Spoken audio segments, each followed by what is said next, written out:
Welcome to CNAS Stories, the interview series that highlights the incredible achievements of UCR's College of Natural and Agricultural Sciences, a.k.a. CNAS. I'm your host, Jeremy McWells, and I'm the Associate Director of Development for CNAS. And we're here today at the Black Box Studio at UCR Arts here in downtown Riverside.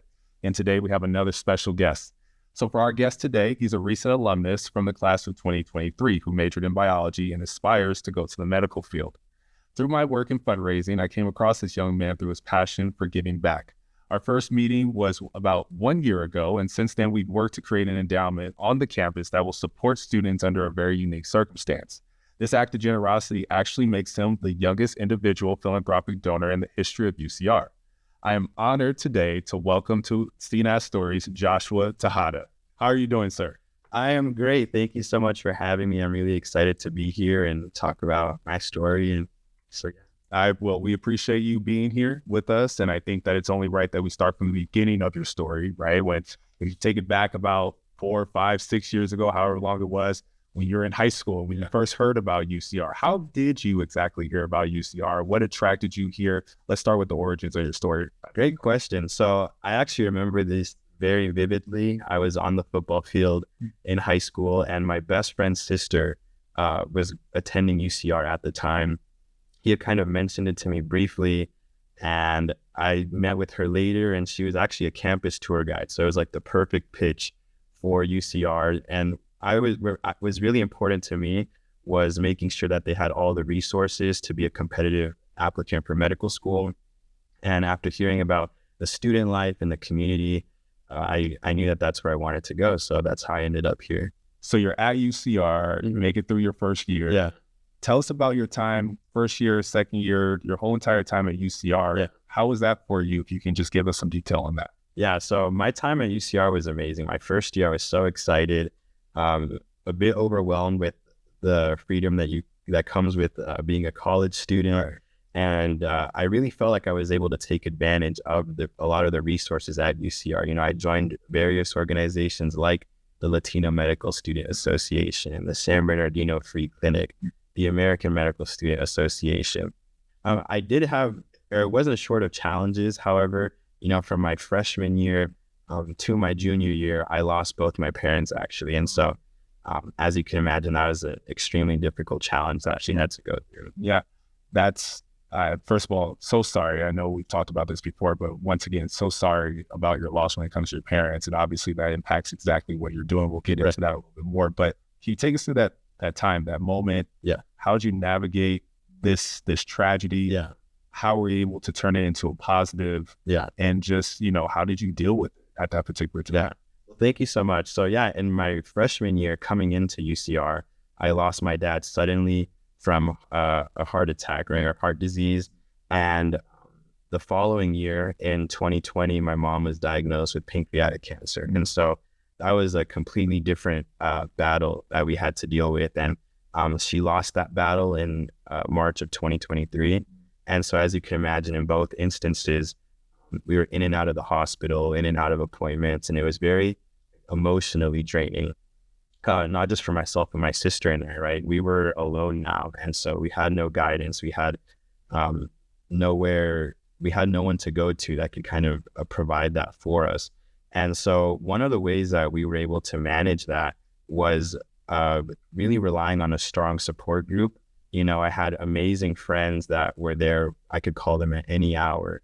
And not just that, but also really growing my relationship with my sister. You know, now that we were alone, we had to kind of process everything together, right? We had to work together. We had to go through school, manage our extracurriculars. But not only that, we had a lot of responsibilities at home now that we didn't even think of because our parents would take care of it. And we also had, you know, my mother was a physician. She had a medical office. And so now we had to work together in order to lead a team in a medical setting. And so that was very difficult. And, you know, it took a lot of planning, a lot of meetings with the team and my sister and I. But now we, thankfully, we run the Doctora medical clinic together, manage all aspects of the office along with our amazing team. And so, I guess one more thing that I would add is learn how to become independent, you know, become a leader.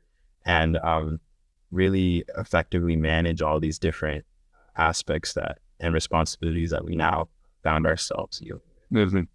And when we met, you had to be in your third year at that particular point, I want to say. Yeah, I was entering my third year. Your third year. So when we met, you had a thought on how could I give back to the campus that has done so much to me? Yeah. What sparked that idea? Once again, you're dealing through something that's very tragic that anybody on any level, at any age would really struggle with. Yeah. What sparked the idea to say, hey, I want to start something here on my home campus that's going to help students in the future, support them through something that I similarly went through as well. What sparked that idea? Yeah. So originally the idea behind the foundation was I wanted to honor my parents, honor their legacy and really find a way to create something that could impact people impact people for years to come and create something long lasting. And I wanted it to reflect their character. They were very giving, very generous. And so I thought, what better way than to create a scholarship or an endowment fund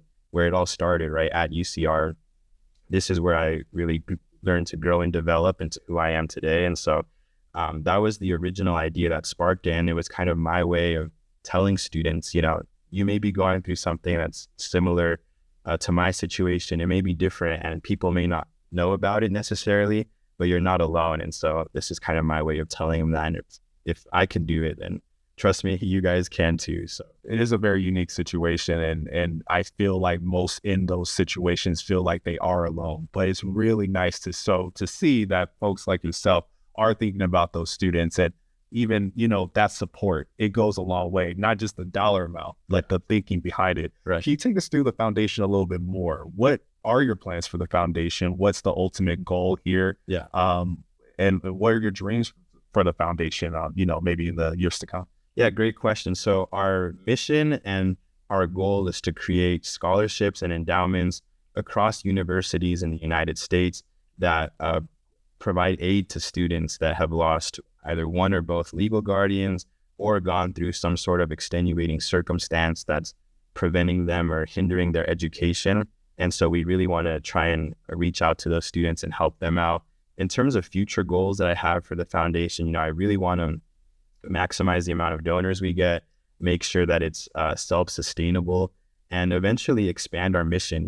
I want to also not give back to just the students, but the surrounding community. So something that's been deep on my heart is creating a free clinic that's sponsored by the foundation, working with local programs and in the community to provide educational resources for heart disease and cancer as well. That's something I'm very passionate about.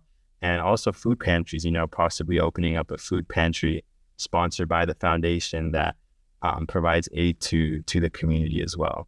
Quickly, what about UCR and its goals from your standpoint, from your perspective, align well and mesh well with your foundation?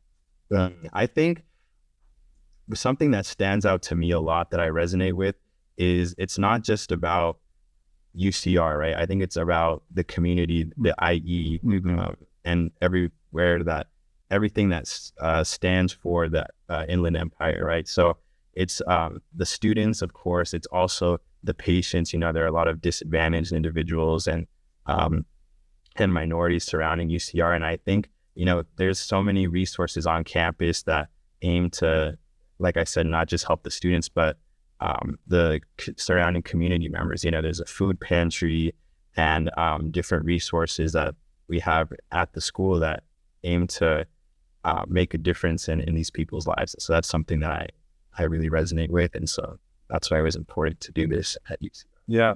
So you seem like you have your plan, which is excellent for the foundation. But what about Josh? What's next for Josh in the next 5 years? Where do you see yourself? What are your future plans? What do you have going on?